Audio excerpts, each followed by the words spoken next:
अस्सलाम वालेकुम। Welcome to लजीज इंस्टीट्यूट। जैसा कि आपको पता है कि एफआईए में असिस्टेंट डायरेक्टर के पेपर में 16 एमसीक्यूज जो है वो एफआईए एक्ट से आते हैं। तो वो एक्ट बहुत छोटा सा है, 6 पेजेस का है, लेकिन हमने कोशिश ये की है कि उसमें से कुछ एमसीक्यूज निकाले जाएं ताकि स्टूडेंट्स के लिए आसानी हो। तो ये तो वैसे पेपर था जो हमने अपने स्टूडेंट से लिया था, जो हमारा असिस्टेंट डायरेक्टर का जो सेशन था। तो उसके अलावा जो है इससे हमने आज डिस्कस करना है इस लेक्चर में।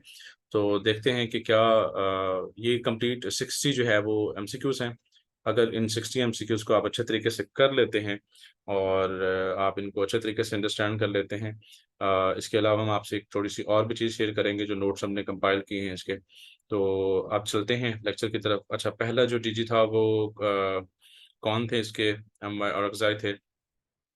अच्छा जी, ये यहाँ पर एक चीज़ मेंशन है कि ये एज ऑफ जुलाई 2023 तक, मतलब ये हमने जो टेस्ट लिए थे स्टूडेंट्स के, तो इसलिए एट द एंड इनमें अगर ज़्यादा से ज़्यादा भी कुछ चेंज हुआ तो सिर्फ और सिर्फ ये इंटीरियर मिनिस्टर, या इसमें आप देख सकते हैं करंट डीजी, एक दफ़ा देख के चले जाइएगा, ये दो एमसीक्यूज हैं, इसके अलावा कोई भी चीज़ इसमें चेंज नहीं होने वाली।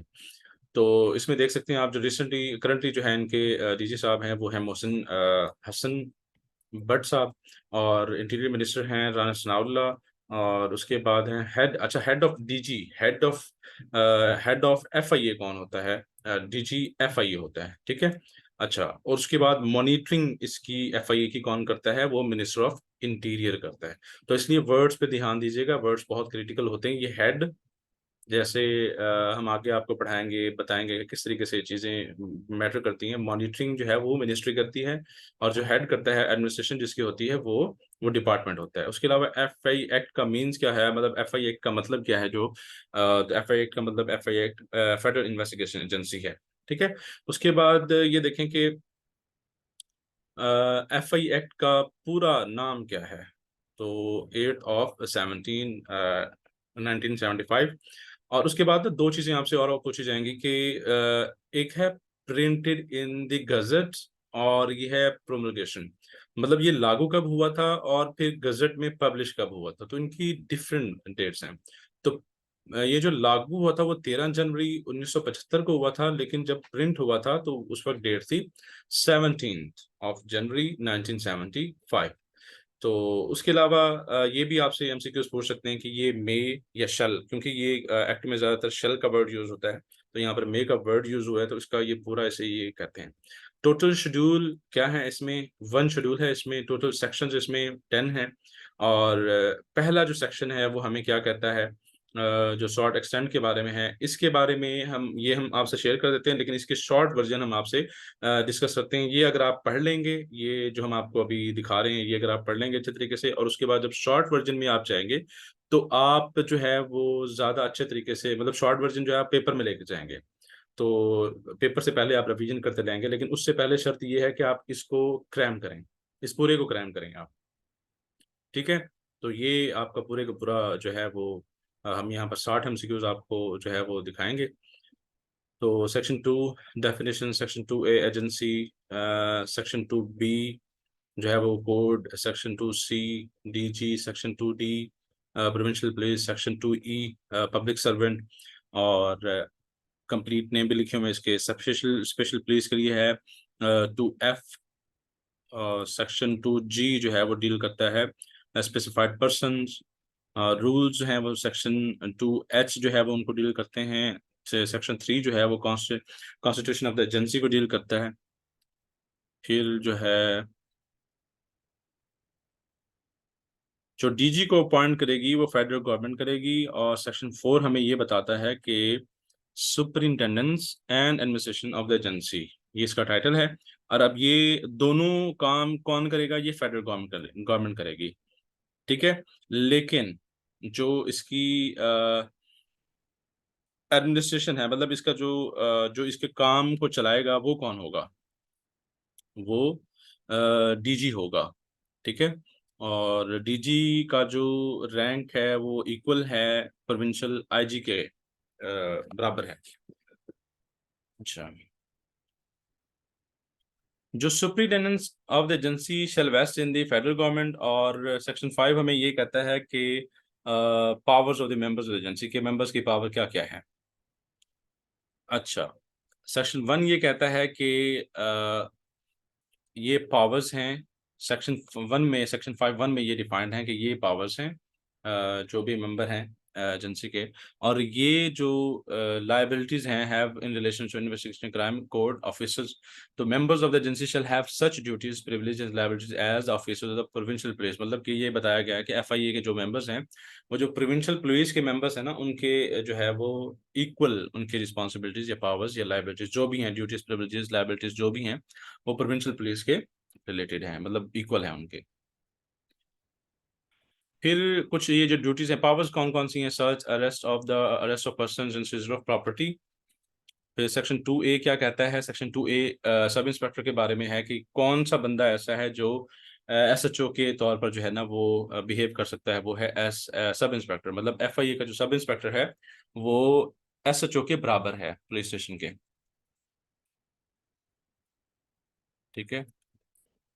और उसके अलावा जो इम्पोर्टेंट यहाँ पर हम आपको और बताना चाहते हैं कि जब तक डीजी जो है वो डीजी साहब जो है अथोराइज नहीं करेंगे सब इंस्पेक्टर को, उस वक्त तक वो कुछ भी नहीं कर सकता, वारंट वगैरह, अरेस्ट वगैरह।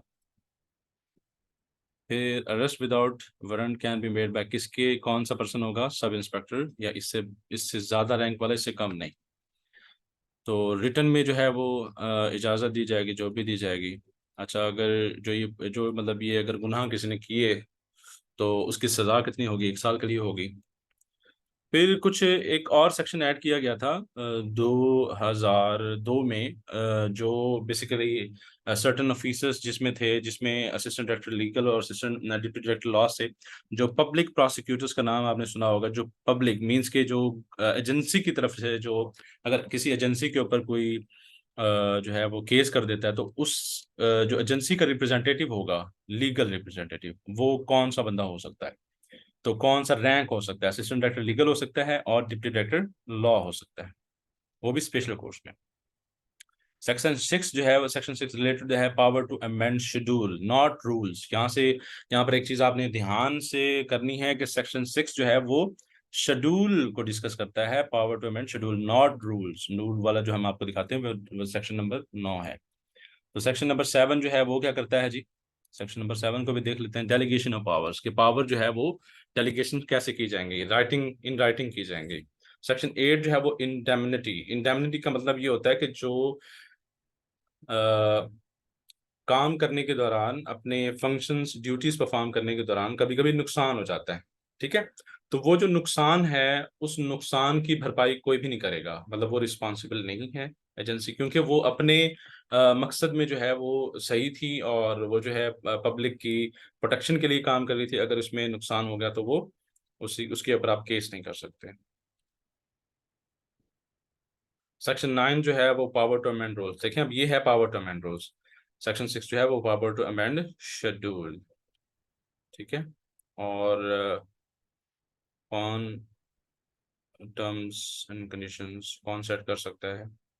Provided in rules. रिवॉर्ड्स हैं वो किस किस को मिल सकते हैं? जो भी मतलब अच्छा काम करेगा उसको मिल सकते हैं, चाहे वो एजेंसी का बंदा हो या वो पब्लिक हो। सेक्शन 10 जो है वो रिपील से डिस्कस, रिपील जो है वो जो कोई कोई सेक्शन जो है ना वो रिपील हो जाते हैं on the basis of situation. तो जैसे ये कि स्पेशल प्लेस एस्टैब्लिशमेंट ऑर्डिनेंस 1948 में जब हुआ था, तो ये रिपील कर दिया गया था। एफआई एक्ट ने इसे रिपील किया गया था। जब भी कोई नई चीज़ आती है तो पिछली को रिपील कर देती है जब उसकी जगह लगती है। तो ये था हमारा एफआईए एक्ट। तो अब हम चलते हैं, आपको दिखाते हैं कि इसका शॉर्ट वर्जन दिखाते हैं हम आपको।